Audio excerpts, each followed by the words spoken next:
옆 사람하고 한번 인사했으면 좋겠습니다. 평안하셨습니까? 평안하셨습니까? 옆 사람 얼굴 보면서 인사하겠는데요. 당신의 얼굴을 보니 빛이 납니다. 당신의 얼굴을 보니 빛이 납니다. 사람들이 우리에게 예배가 무엇입니까? 물으면 예배가 이러이러하는 것입니다. 한마디로 대답하기가 쉽지 않을 겁니다.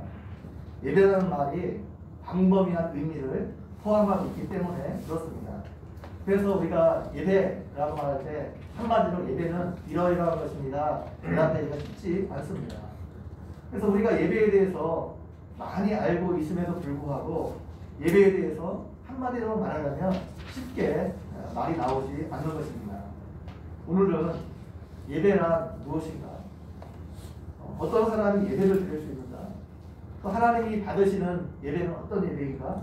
뭐 이런 질문들에 답을 하면서 오늘 본문을 중심으로 예배에 대해서 우리 같이 한번 살펴보도록 하겠습니다. 먼저 사람들이 예배에 대해 궁금해하는 질문 하나에 대해서 답을 드리고 말씀을 시작하도록 하겠습니다. 여러분, 예배를 드린다는 말과 예배를 본다 라는 말을 사용하는데 어떤 표현이 맞는 것 같습니까? 예배를 본다라는 말하고 예배를 드린다라는 말, 어떤 표현이 맞는 것 같습니까? 사실은 둘 다 맞는 표현입니다. 어떤 분은 예배는 하나님께 드리는 것이지 구경하는 것이 아니다 말하면서 예배를 본다라는 말보다 예배를 드린다는 말이 표현이 옳다고 주장합니다. 그러나 이것은 우리말에 본다라는 뜻을 오해해서 나온 말입니다. 그럼 본다라는 말은 단순히 구경하다라는 말이 아닙니다. 어떤 분이 장 보러 간다, 시장 보러 간다 말할 때 시장을 구경 간다는 말이 아닙니다. 장 보러 간다는 것은 시장에서 행해지는 모든 행위 일체를 포함하는 말입니다. 마찬가지로 예배 보러 간다 말하는 것은 예배를 구경하러 간다는 말이 아닙니다. 예배 시간에 행해지는 모든 일체의 행위에 대해서 참여한다는 말입니다. 그건 참여한다는 말이에요. 그래서 우리가 하나님께 찬양 드리고 기도 드리고 예물 드리고 말씀을 받고 은혜를 받고 이런 모든 행위를 다 포함하는 말이 본다라는 말입니다. 그래서 예배를 보러 간다, 이 말이 틀린 말이 아니지만 조금 예배를 보러 간다 하면은 약간 경박한 느낌이 들잖아요. 그렇기 때문에 좀 예배를 드린다 이런 말을 사용하는 것이 좀 더 제가 생각하기에 좋아 보입니다. 그렇다고 해서 예배를 보러 간다 이게 틀린 말은 아니에요. 의미가 있기 때문에 사용했거든요. 근데 아무튼 그 예배를 드린다라는 말이 훨씬 더 우리가 더 제가 생각해도 더 좋아 보이기 때문에 예배 드린다라는 말을 사용하는 게 더 좋을 것 같습니다. 본론으로 들어가서 첫 번째, 여러분은 예배가 뭐라고 생각합니까? 무엇이라고 생각합니까? 예배가 영어로 예배가 워십입니다. 워십. 제가 영어를 잘한다는 건 아니고 영어는 사실 잘 읽지도 잘 못합니다. 영어 워십인데 이 말이 워스와 같은 어근에서 왔습니다. 워십이 워스. 워스는 가치라는 뜻입니다. 가치. 그래서 워십은 가치를 매긴다라는 뜻이 있습니다. 가치를 매긴다. 다시 말하면 워십은 어떤 사물이나 어떤 사람에게 합당한 가치를 매기는 것을 말합니다. 그것에 합당한 가치를 매기는 것을 말합니다. 하나님께 예배한다는 것은 하나님께 걸맞는 합당한 가치를 하나님께 올려드리는 것을 말합니다. 하나님의 존재에 걸맞는 예우를 해드리는 것을 말합니다. 하나님은 창조주이고 주권자이고 만왕의 왕이십니다. 모든 것이 다 하나님의 손에 달려 있습니다. 그리고 예배 드린다는 것은 그 하나님의 존재와 그 하나님의 그 가치에 걸맞는 신분에 걸맞는 예우를 해 드리는 것이 예배입니다. 그래서 예배에는 중요한 두 가지 요소가 있습니다.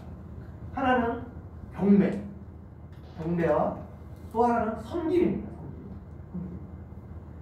히브리어로 경배, 섬김이라는 뜻이 아바드라는 말이고, 그 경배라는 뜻이 절하다는 샤입니다.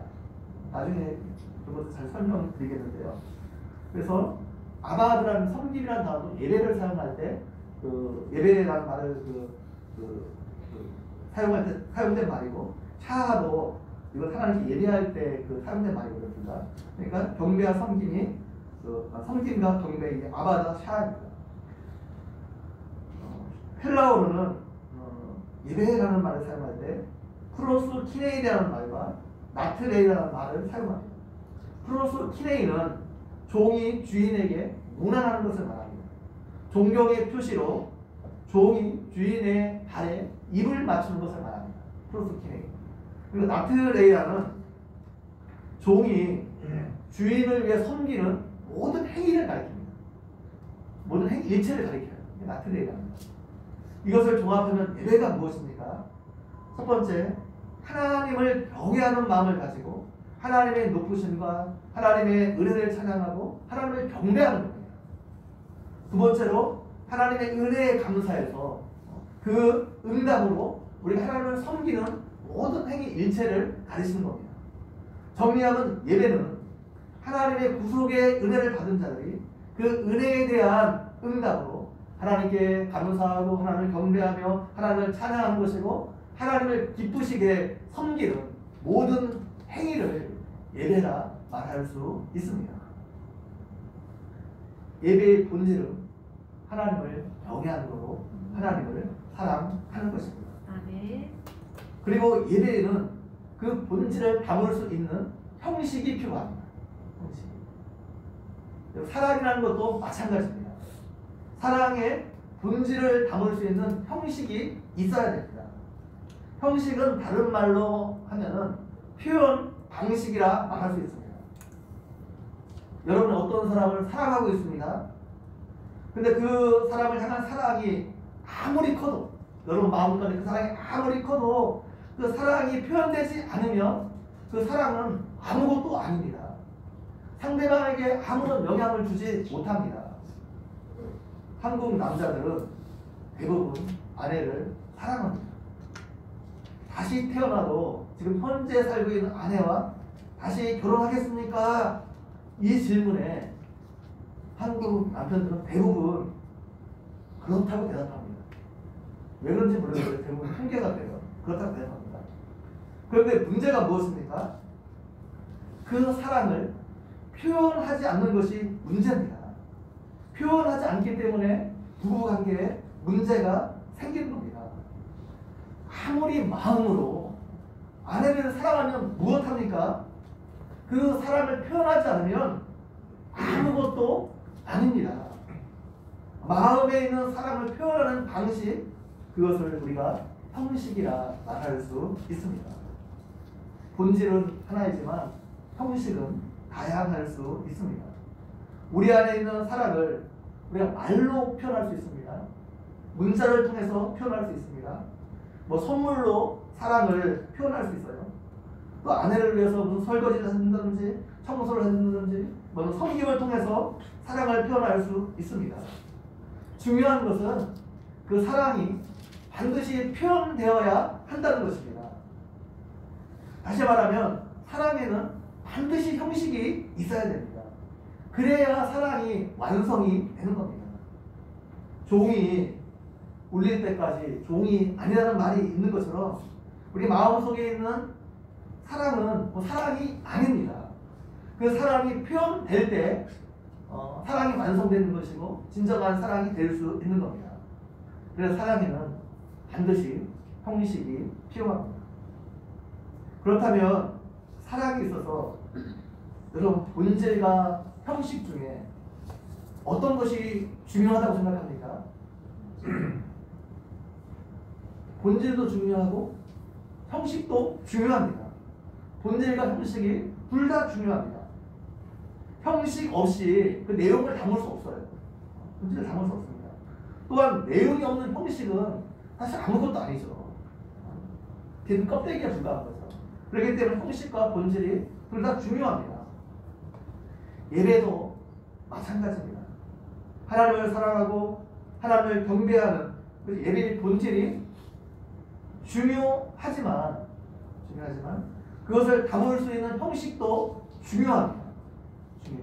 중요해요. 예배도 그 본질도 중요하고 형식도 중요합니다. 그럼 예배의 본질을 담을 수 있는 형식에는 무엇이 있습니까? 예배의 우리 본질을 담을 수 있는 형식에 무엇이 있습니까? 첫 번째, 우리가 주일에 드리는 이 공동체 예배가 예배드리잖아요. 예배의 본질을 담을 수 있는 중요한 형식입니다. 또 교회 안을 행해지는 모든 섬김이 우리가 예배의 본질을 담을 수 있는 굉장히 중요한 그 형식입니다. 두 번째, 또한 우리의 삶 자체가 교회 안에 행해지는 일뿐만 아니라 우리의 삶 자체가 예배의 본질을 담을 수 있는 또 하나의 중요한 형식입니다. 그래서 우리는 주일 예배를 통해서 오늘 교회 안에 생기는 모든 예배를 통해서 또 우리의 삶을 통해서 그 안에 예배의 본질이 하나님을 경외하고 하나님을 사랑하는 마음을 거기에 담을 수가 있습니다.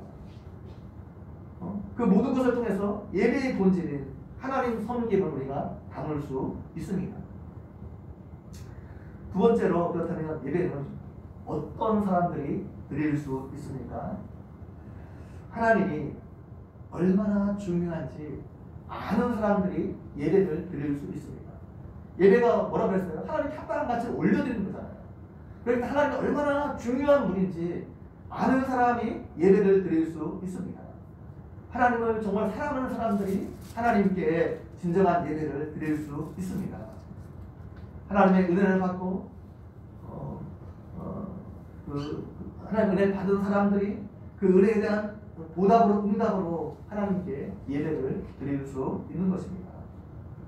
우리를 향한 하나님의 가장 큰 사랑의 표현은 예수 그리스도를 보내주셔서 이 땅에 죽게 하신 겁니다. 우리를 향한 하나님의 가장 큰 은혜는 예수 그리스도의 십자가를 통해서 우리를 구원해 주신 겁니다. 그리고 우리는 하나님의 자녀 삼아 주신 겁니다. 그래서 예배는 예수 그리스도를 통해서 예수 그리스도를 믿음으로 구원을 받고 하나님의 사랑, 하나님의 은혜를 깨달은 사람들이 그 구원에 대한 감격과 감사로 하나님께 드리는 것이 예배입니다. 그런 사람들이 예배를 드릴 수 있는 겁니다. 그렇다면 세 번째, 하나님이 기뻐하시는 예배는 어떤 예배입니까? 하나님이 어떤 예배를 받으십니까? 오늘 본문에 나오는 가인과 아벨의 예배를 통해서 우리가 이것을 알 수 있습니다.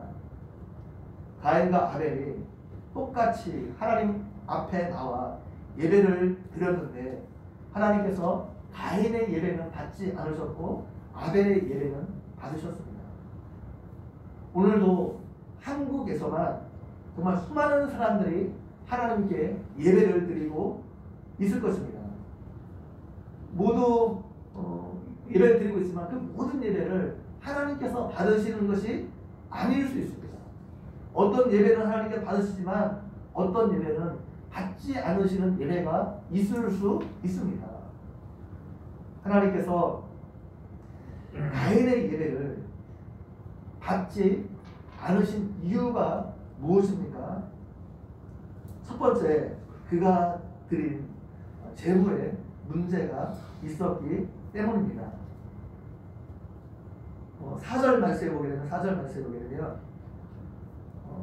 한번 같이 읽어볼까요? 4절 시작. 아벨은 자기 종 양의 손새끼와 그의 기름으로 드렸더니 여호와께서 아벨과 그의 제물을 받으셨으나 5절 첫 번째 줄 말씀입니다. 가인과 그의 제물은 받지 아니하신지라. 아멘. 하나님께서 가인의 제물은 받지 않으셨다 말씀하고 있습니다. 가인의 제물.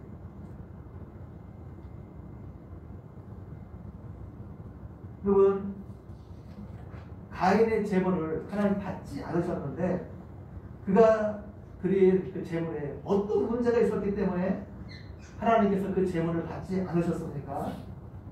어떤 분들은 가인이 드린 재물의 종류에 문제가 있기 때문에 하나님께서 그 재물을 받지 않으셨다 말하는 분들이 있습니다.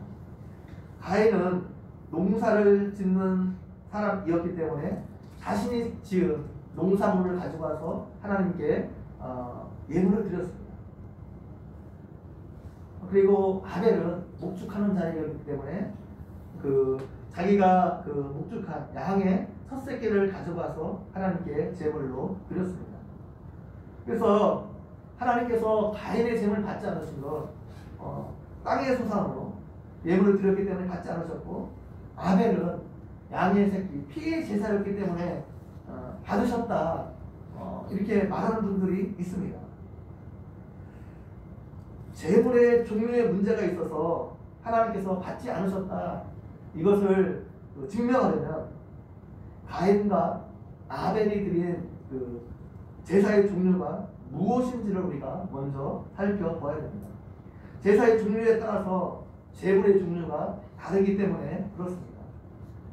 여러분이 생각하기에 가인과 아벨이 드린 제사가 희생 제사인 것 같습니까? 아니면 감사 제사인 것 같습니다.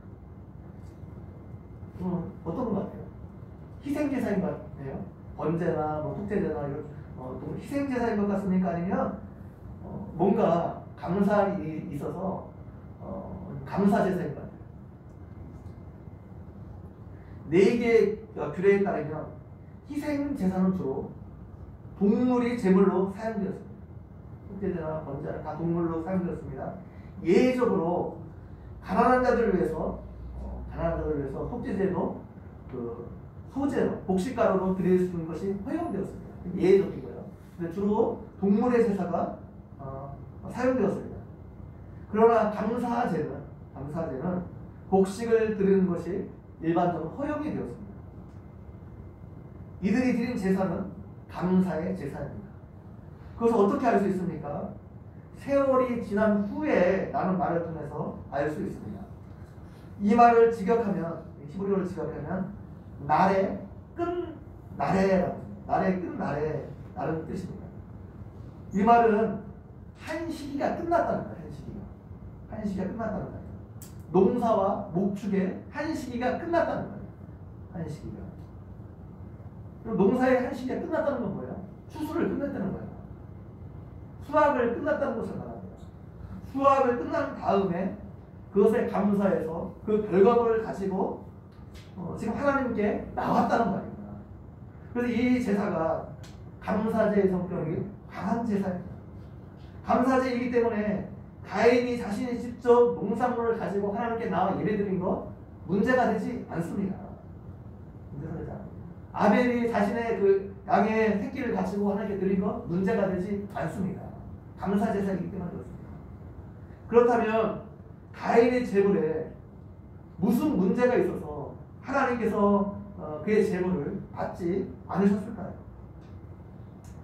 이것을 알기 위해서는 하나님께서 어떤 경우에 제물을 받지 않으셨는지 이 다른 성경을 찾아보면 알 수 있습니다. 하나님께서는 제물이라는 형식이잖아요. 형식에 본질이 담겨있지 않을 때 그 제물을 받지 않으셨습니다. 제물에 하나님을 향한 경배와 감사와 사랑의 마음이 담겨있지 않을 때 하나님께서 그 예물을 받지 않으셨습니다. 하나님이 우리의 예물을 받으시는 이유는 하나님이 무슨 제물 자체가 필요해서 그런 것이 아닙니다. 하나님께서 돈이 없어서 우리의 헌금을 받으시는 것이 아닙니다. 그 헌금 안에 우리의 마음이 담겨있기 때문에 그렇습니다. 예수님도 우리의 물질이 있는 곳에 우리의 마음이 있다 말씀하셨습니다.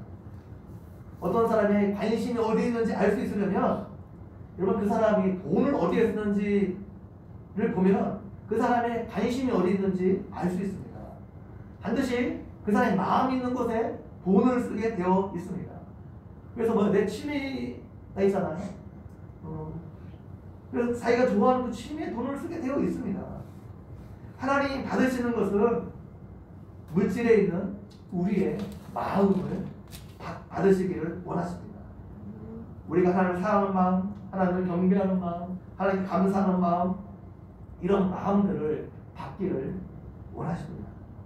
그것이 물질에 결여되어 있을 때 하나님은 그 예물을 받지 않으십니다. 여러분이 어떤 사람을 사랑하면 그 사랑하는 사람에서 반드시 돈을 쓰게 되어 있습니다. 사랑하면 그것이 반드시 그 표현되게 되어 있습니다. 어떤 분이 쓴 책에 기침과 감기, 사랑과 감기는 숨길 수가 없대요. 감기와 기침은, 사랑과 기침은 숨길 수가 없대요. 그러면 사랑하면 반드시 그것이 어떻게 나타나게 되어 있습니다. 사랑하는 사람을 위해서 자꾸 무엇인가 해주고 싶어집니다. 해주고 싶어요. 그래서 사랑하면 뭐예요? 해줘도 하나도 아깝지가 않습니다. 부모가 자녀를 위해서 모든 것을 희생해도 하나도 아깝지 않잖아요. 사랑하기 때문에 그렇습니다. 그래서 연애를 하는데 뭔가 더치플레이 하자 이렇게 말하는 사람과는 절대로 결혼하지 말라고 말해주고 싶습니다. 왜냐하면 그것은 사랑하는 마음이 없다는 것을 말해주고 있기 때문에 그렇습니다. 하나님께서 우리에게 요구하시는 것은 물질이 아닙니다. 물질에 담겨있는 우리의 마음을 원하십니다. 하나님께서 말라기 시대의 사람들의 제사를 받지 않으셨거든요. 그 시대에 하나님께서 그 물질을 받지 않으신 것은 그 제물에 그들의 마음이 담겨있지 않았기 때문입니다. 그들이 하나님께 제물을 드릴 때 흠이 있는 것, 눈먼 것, 병든 것을 가져왔습니다. 하나님께 드릴 예물을 어차피 불태워 드릴 것인데 아무 것이나 괜찮다고 그들이 생각하는 것입니다. 하나님은 그런 이스라엘 백성들을 향해서 그것을 한번 총독에게 가져다 주어 보아라. 그것을 총독이 받겠느냐 말씀합니다. 사람에게 주어도 받지 못할 것을 하나님께 가져가 드린 거예요. 하나님은 멸시했다 말씀합니다. 예배가 하나님을 높이고 하나님을 경배하고 하나님의 은혜에 대한 그 감사를 표현하는 것이었는데 그들이 하나님을 전혀 경외하지 않았고 하나님을 경외하고 두려워한다는 결국 그런 일을 하지 않았을 것이죠. 그들이 하나님을 사랑하지도 않았습니다. 만약 여러분이 중요한 사람에게 선물을 해야 된다고 한번 생각해 보십시오. 그렇게나 아무 것이나 준비하지 않을 겁니다. 그런데 말라기 당시 이스라엘 백성들은 하나님을 총독보다도 못하게 생각했습니다. 하나님을 사람보다도 못하게 생각했습니다. 그것이 그들의 예물에 그대로 표현되어 있었던 것입니다. 사람에게도 드리지 못할 것을 하나님께 드린 것입니다. 그래서 하나님께서 그들의 제사를, 그들의 예배를 받지 않으신 겁니다.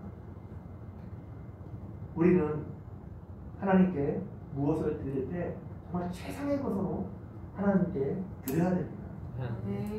오늘 아벨은 4절 말씀에 보면 아벨은 자기도 양의 첫 새끼와 그 기름으로 드렸더니 말하고 있습니다. 근데 3절 말씀에 보게 되면 가인은 뭐예요? 가인은 땅의 소산으로 제물을 삼아 여호와께 드렸다 말씀합니다. 여러분 가인의 제물 차이가 있어요. 아벨을 가리킬 때는 양의 첫 새끼를 드렸다 말씀합니다. 여기서 첫 새끼를 드렸다는 것은 처음 난 것을 드렸다라는 의미도 있지만 첫 것이라 할 때는 가장 좋은 것, 최상의 것을 드렸다는 의미가 있습니다. 첫 것이라 할 때 그냥 단순히 먼저 태어난 거 드렸다 이걸 말하는 수도 있지만 근데 성경에서 첫 것이라 말할 때는 가장 좋은 것, 최상의 것을 드렸다는 의미입니다. 아벨은 자신이 키운 짐승 중에서 가장 좋은 것으로, 가장 상태가 좋은 것으로, 최상의 것으로 하나님께 드렸습니다. 또 기름을 드렸다 말합니다. 기름도 가장 좋은 것을, 좋은 부분을 드렸다는 것을 말합니다. 오늘날은 고기 부위 중에서 여러분 기름이 좋은 부분은 아니잖아요. 그냥 버리거든요. 근데 고대에는 그렇지 않았던 것 같습니다. 이런 레위기에서 보게 되면 기름은 꼭 하나님께 드리도록 명령하고 있습니다. 아마 고대 사람들이 왜 그런지 모르겠는데 기름을 가장 좋은 부위로 이렇게 생각을 했던 것 같아요. 가장 좋은 것을 하나님께 드렸습니다. 그런데 가인이 드린 예물을 표현할 때 그냥 예물을 드렸다 말하고 있었지 천 예물을 드렸다 뭐 이런 표현이 없습니다. 가인은 가장 좋은 것을 가지고 하나님께 나온 것이 아닙니다. 그냥 예배를 드려야 되니까 형식적으로 제물을 가지고 온 것입니다.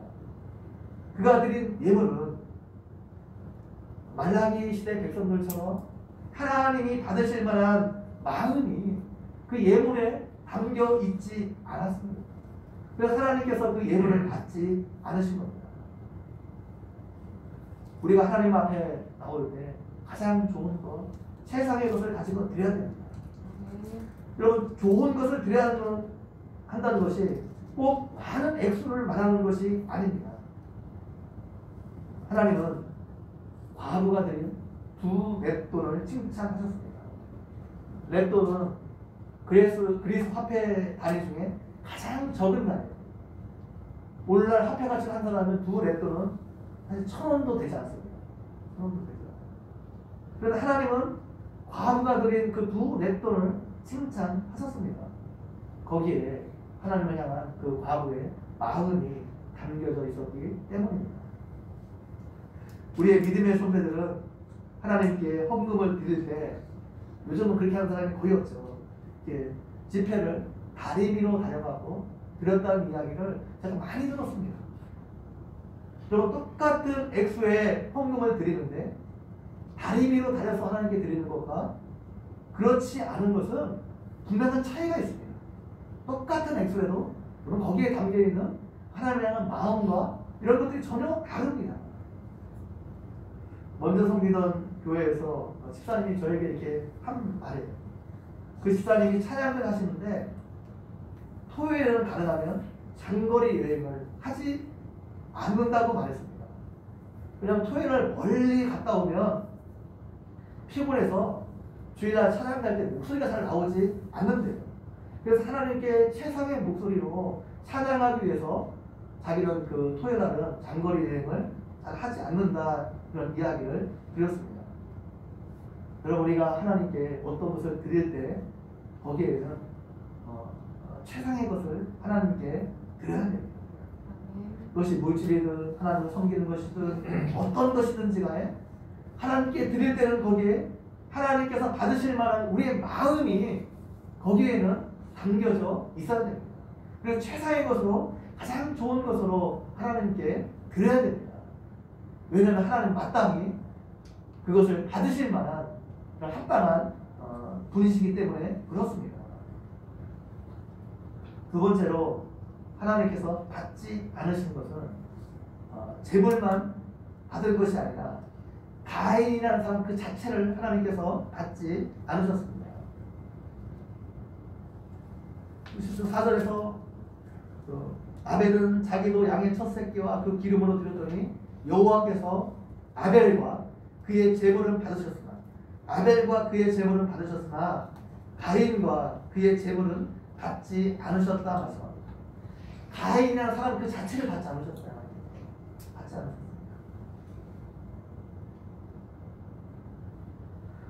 하나님께서 가인이라는 사람의 인격과 가인을 받지 않으셨다는 것은 가인이라는 사람의 인격과 그 삶 모든 것을 받지 않으셨다는 것을 말합니다. 사람들은 아벨이 의인으로 인정받은 것이 단순히 예배에 한번 잘 드렸기 때문에 의인으로 인정받았다 그렇게 생각할 때가 있습니다. 그러나 그렇지 않습니다. 히브리서 기자는 믿음으로 아벨은 더 나은 제사를 드림으로 의로운 자라는 증거를 받았다 말하고 있습니다. 믿음으로 더 나은 제사를 드림으로 의로운 자라는 증거를 받았다는 거예요. 예배를 통해서 그가 의로운 사람이라는 것이 드러났다는 거예요. 증거되었다는 것입니다. 그 예배를 통해서 하나님께로부터 아벨 쟤는 의로운 사람, 이라는 그런 증거를 인정을 받았다는 것을 말합니다. 아브라함이 평상시에 신앙적으로 막 엉망으로 살았는데 갑자기 독자 이삭을 하나님께 드리는 것이 가능합니까? 불가능합니다. 독자 이삭을 드렸다는 것은 아브라함이 하나님보다 아들보다 하나님을 더 사랑했다는 것을 증명하고 있는 거죠. 아벨도 마찬가지입니다. 예배를 통해서 그가 이제까지 의로운 삶을 살았다는 것을 하나님이 인정해 주었다는 거죠. 권투 선수가 링에서 싸움을 싸우잖아요. 근데 그 링에서 승리하기 위해서는 단순히 링 안에서만 잘한다고 승리할 수 있는 것이 아닙니다. 그 링 밖에서, 링 안에서 그 권투 시합을 하기 전에 링 밖에서 얼마나 훈련을 착실하게 했는지 그 결과가 어떻게 해요? 링 위에서 증명이 되는 거죠. 링 밖에서는 그냥 엉망으로 살았어요. 훈련도 하지 않고 먹고 싶은 거 다 먹고 막 게으르게 살다가 이제 딱 시합을 하기 위해서 링에 올라왔어요. 그럼 싸움에서 이길 수 있습니까? 절대 이길 수 없습니다. 그동안 훈련을 얼마나 착실하게 했는지 그것이 링 위에서 증명이 되는 겁니다. 학생들의 시험도 마찬가지입니다. 시험 보기 전에 공부를 하나도 안 했어요. 맨날 잠만 자고 먹고 놀았어요. 근데 시험을 쳤는데 시험을 잘 볼 수 있습니까? 그렇지 않습니다. 그가 시험 보기 전에 얼마나 열심히 공부했고 노력했는지 시험을 통해서 그 결과가 드러나는 겁니다. 하나님께서 예배를 굉장히 중요하게 생각하시지만 예배 자체만 중요하게 생각하시는 것이 아닙니다. 우리가 예배드리기 이전의 삶도 중요하게 생각하십니다. 하나님께서 예배와 더불어 악을 행하는 것을 참지 못하십니다. 구약의 선지자들의 모습을 보게 되면 백성들이 꼭 성전 예배만 잘못 드려서 저주받은 것이 아닙니다. 여전히 성전에서 하나님을 향한 예배가 드려졌습니다. 그런데 하나님께서 그 예배를 기쁘게 받지 않으셨어요. 왜냐하면 성전에 드려진 예배가 하나님을 참을 수 없게 만드는 것이었고 하나님을 구역질 나게 한다 말씀하고 있어요. 그렇게 된 이유가 무엇입니까? 그들이 예배와 더불어 성전에서 예배와 더불어 삶에서 악을 행하기 때문에 그렇습니다. 그들이 삶에서 하나님의 말씀에 불순종하고 다른 사람에 대해 악을 행했습니다. 공의를 행하지 않았습니다. 예배와 더불어 세상적인 쾌락을 즐겼습니다. 이사야 58장에서 이스라엘 백성들이 하나님께 질문합니다. 우리가 금식하되 주께서 보지 아니하시오며 우리가 마음을 기롭게 하되 어찌 주께서 알아주지 아니하십니까? 하나님의 대답이 너희가 금식하는 날에 오락을 구하며 온갖 일을 시키고 논쟁하며 다투며 악한 주먹으로 쳤다 말씀합니다. 다음에 하나님이 기뻐하시는 금식이 어떤 금식입니까? 흉악의 결박을 풀어주며 명예의 줄을 끌어주며 압제당한 자를 자유케 하며 모든 명예를 썩는 것이 아니겠느냐. 또 줄인 자에게 내 양식을 나누어 주며 유리하는 빈민을 집에들이며 헐벗은 자를 보며 입히며 또 내 고륙을 피하여 스스로 숨지 아니하는 것이 아니겠느냐 말씀하고 있습니다. 이것을 이렇게 쉬운 말로 번역하게 되면 하나님이 기뻐하시는 금식은 압박의 사슬을 풀어주고 모든 명예를 꺾어버리고 억압당한 자를 자유롭게 하는 것이라는 말이에요. 그래서 굶주린 자가 있으면 음식 나눠주고 떠돌아다니는 사람이 있으면 가난한 자를 너희 맞아들이고 헐벗은 자를 보면 입히고 도움이 필요한 친척이 있으면 외면하지 말고 도와주는 겁니다. 그렇게 하면서 금식하는 것 하나님께서 기뻐하신다는 말씀입니다. 그래서 하나님께서 그렇게 금식하는 자에게 약속하신 축복이 무엇입니까? 엄청난 복도를 약속하고 있는데 이사야 58장 8절 말씀에 보게 되면 그리하면 내 빛이 새벽빛같이 비칠 것이며 내 치유가 급속할 것이며 내 공의가 내 앞에 행하고 여호와의 영광이 내 뒤에 호위하리니 내가 부를 때에는 나 여호와가 응답하겠고 내가 부르짖을 때에는 내가 여기 있다 하리라 말씀하고 있습니다. 또 11절 말씀해 보게 되면 여호와가 너를 항상 인도하여 메마른 곳에서도 내 영혼을 만족하게 하며 내 뼈를 견고하게 하리니 너는 물된 동산 같겠고 물이 끊어지지 않는 샘 같을 것이라. 내게서 날 자들이 오래 한패된 곳들을 다시 세울 것이며 너는 역대 파괴된 기초를 쌓으리니 너를 일컬어 무너진 데를 보수하는 자라 할 것이며 길을 수축하여 거할 곳이 되게 하는 자라 하리라 말씀하고 있습니다. 하나님께서 우리의 삶 가운데 말씀에 순종하며 선을 행하는 것 기뻐하신다는 거죠. 근데 예배와 더불어 이 불의를 행하는 것, 이걸 하나님께서 참지 않으신다 말씀하고 있습니다. 하나님이 기뻐하시는 신령한 예배는 뭔가 우리가 암호를 하고 뭔가 신비한 체험을 하는 것이 아닙니다. 로마서 12장 말씀에 보면 그러므로 형제들아 내가 하나님의 모든 자비하심으로 너희를 권하노니 너희 몸을 하나님이 기뻐하시는 거룩한 산 제물로 드리라. 이는 너희가 드릴 영적 예배니라. 너희는 이 세대를 본받지 말고 오직 마음을 새롭게 하므로 변화를 받아 하나님의 선하시고 기뻐하시고 온전하신 뜻이 무엇인지 분별하도록 하라 말씀하고 있습니다. 여기서 영적이라는 형용사가 헬라어로 노기켄이라는 단어인데 이거는 합리적인 합당한이라는 의미가 있습니다.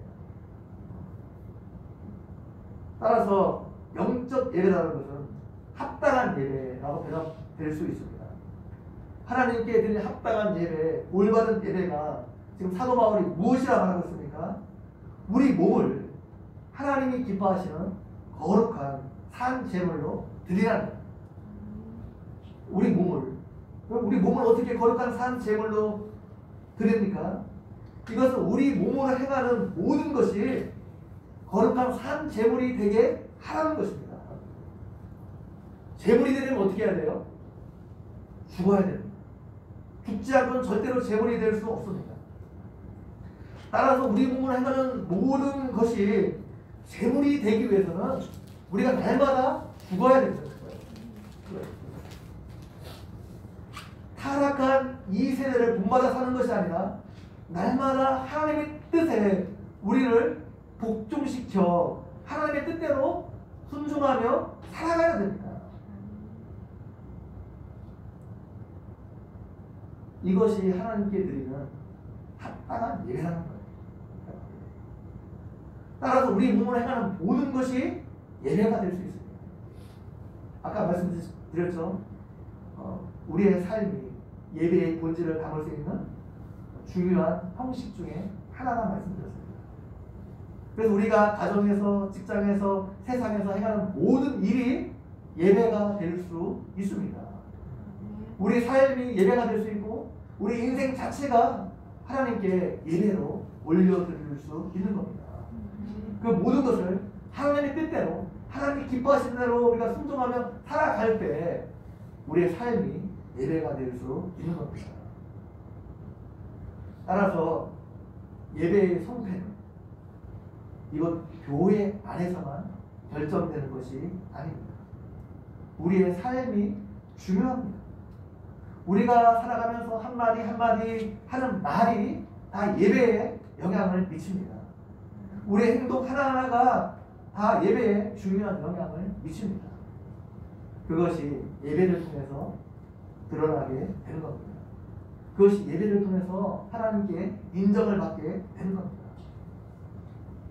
하나님께서 가인의 예배를 받지 않으신 것은 단순히 그 예배 자체에만 문제가 있었던 것이 아니라 가인이라는 사람의 신앙의 인격과 삶 자체에 문제가 있었기 때문입니다.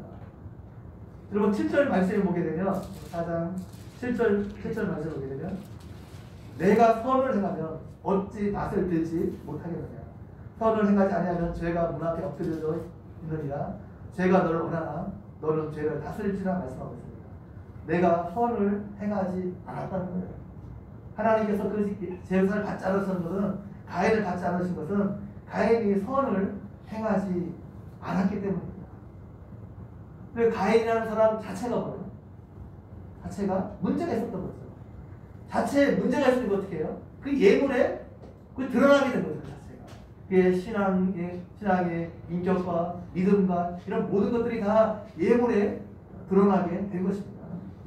그래서 하나님은 가인과 그의 제물을 받지 않으신 겁니다. 우리의 삶이 예배에 영향을 미치지만 반대로 이곳에서 드리는 예배가 또한 여러분의 삶에 영향을 미칩니다. 여러분 이곳에서 어떻게 예배를 드렸느냐에 따라서 한 주간에 우리의 삶이 달라질 수 있습니다. 이곳에서 하나님의 은혜를 경험하고 하나님의 임재를 경험하고 하나님의 위로를 경험하게 되면 우리가 또 교회 밖에 나가서 하나님의 뜻대로 살 수 있는 힘을 얻을 수 있습니다.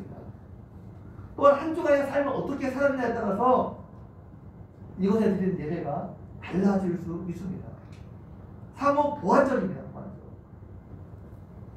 여러분 세상에서 그냥 한 주간 동안 하나님에 대해서는 하나도 생각 안 했어요. 일도 생각 안 하고 그냥 세상 사람 마음대로 살다가 딱 주일날 이곳에서 예배를 드려요. 은혜가 되겠습니까? 은혜가 별로 안 될 거예요. 근데 세상에서 정말 치열하게 살았어요. 내가 하나님의 뜻대로 살려고 정말 몸부림을 치며 한 주간 살았습니다. 그때 딱 어떻게 해요? 예배당 문턱만 들어서도 진짜 그 눈물이 막 쏟아질 거예요. 그래서 이게 상호 보완적이에요. 세상의 삶과 이곳에 드리는 예배가 여러분 모두 다 중요한 다 영향을 미칩니다. 아벨은 정말로 정성껏 최선을 다해서 하나님께 예배를 드렸고 또 그의 삶도 하나님 보시기에 그가 의로운 삶을 살았습니다. 그래서 하나님께서 아벨의 예배를 받으시게 된 것입니다. 많은 사람들이 설교자에 의해서 예배의 성패가 좌우된다 생각할 때가 있습니다. 이것은 한편으로 생각하면 한편으로 보게 되면 맞지만 다른 한편으로 보면 절대로 그렇지 않습니다. 하나님께서 받으시는 예배에 있어서 가장 중요한 1차적인 요소는 설교자가 아니라 바로 나 자신입니다. 좀 자신이에요. 똑같은 설교를 들어도 어떤 사람은 졸고 있고 어떤 사람은 눈물을 흘리면서 은혜를 받을 수 있습니다. 그 말씀에 위로를 받을 수 있습니다. 저는 절대로 신령한 사람이 아닙니다. 영적인 사람이 아니에요. 그런데 신방을 가보면 그 집이 신방을 받기에 준비되었는지 그렇지 않은지를 어느 정도 감이 와요. 정확히 알 수 있더니 감이 온다. 똑같은 말씀, 똑같은 본문과 똑같은 말씀과 똑같은 찬송을 하는데 이건 다릅니다. 정말 기도를 많이 준비한 과정은 똑같이 이렇게 설교를 하잖아요. 단어가 막 다른 단어가 막 나와요. 기도를 하잖아요. 막 하면 내가 생각하는 막 그런 기 나옵니다. 찬양할 때 정말로 뭔가 느껴지는 게 달라요. 다릅니다. 그래서 그 사람에게 전달되는 말씀의 강도가 다릅니다. 제가 이 말을 했더니 어떤 집사님이 목사님 저희들도 목사님이 기도하고 준비하고 신방하는지 그렇지 않은지를 알 수 있대요. 우리도 알 수 있다고 얘기하더라고요. 눈에 보이지 않는 거예요. 그런 분들이 다 무덤합니다. 얼마나 준비되어 있는지 다 무덤합니다. 중세 유명한 수도사 가운데 노렌스 형제라고 불리는 사람이 있습니다. 그분이 하나님의 임재 연습이라는 책을 썼습니다.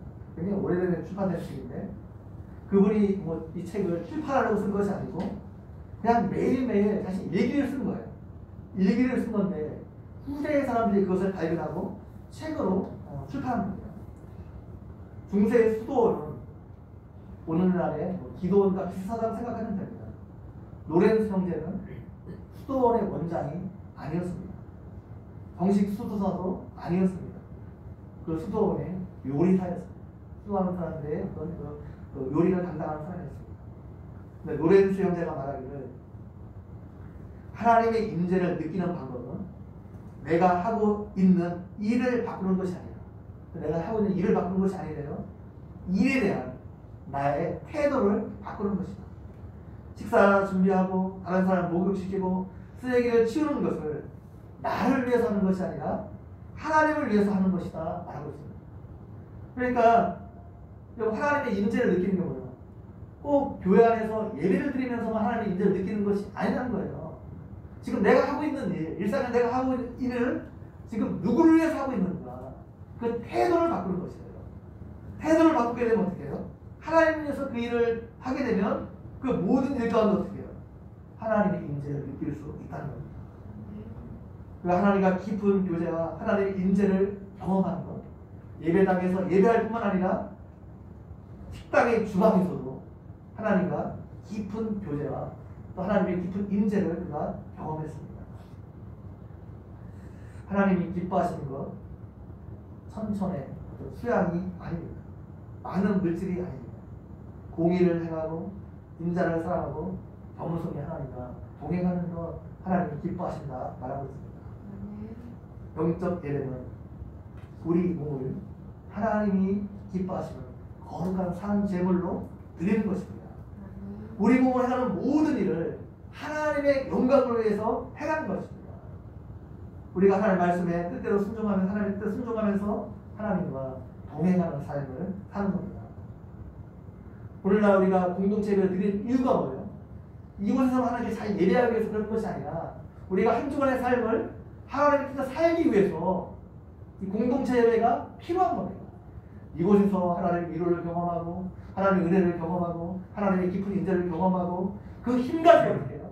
한 주간 우리가 하나님의 뜻대로 살아가기 위해서 이곳에 모인 겁니다. 우리가 잘 모여야 되죠. 잘 모이는 이유가 무엇입니까? 잘 흩어지기 위해서요. 우리가 모이는 겁니다.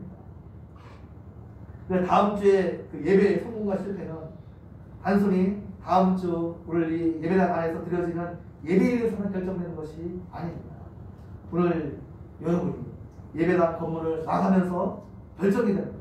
오늘 교회를 떠나면서 결정이 되는 거예요. 한 주간의 삶을 어떻게 여러분이 하느냐에 따라서 그 예배의 성패가 결정이 되는 겁니다. 이곳에서 드리는 공동체 예배 너무너무 소중합니다. 또 삶의 예배도 너무너무 소중합니다. 그래서 여러분이 한 주간 동안도 여러분이 주어진 일에 최선을 다하기 바랍니다. 직장에서, 가정에서 여러분이 주어진 일에 최선을 다하기 바랍니다. 하나님이 맡겨진 일이기 때문에 그렇습니다. 여러분 직장에서 만나는 사람들에게도 최선을 다하기 바랍니다. 마치 하나님을 대하는 것처럼. 직장에 여러분이 힘들게 하는 상사나 동료가 있을 수 있잖아요. 마치 하나님을 대하는 것처럼 대하고, 가정에서도 남편이 여러분을 힘들게 할 수 있잖아요. 남편이 하나님 대하는 것처럼 정말 최선을 다해 남편을 섬기고, 또 가정에서 밥을 하고 빨래를 하고 가정 식구를 섬기는 그 일도 마치 하나님을 섬기는 것처럼 여러분이 최선을 다하시기 바랍니다. 학생들은 뭐예요? 공부하는 게 일이잖아요. 하나님께서 맡겨주시는 일로 하려고, 단순히 엄마 아빠가 하라고 하니까 해야 하는 것이 아니라 하나님께 나에게 맡겨주신 게 아니고 정말로 그 주어진 일에 최선을 다하는 것, 이것이 하나님을 기쁘시게 하는 일입니다.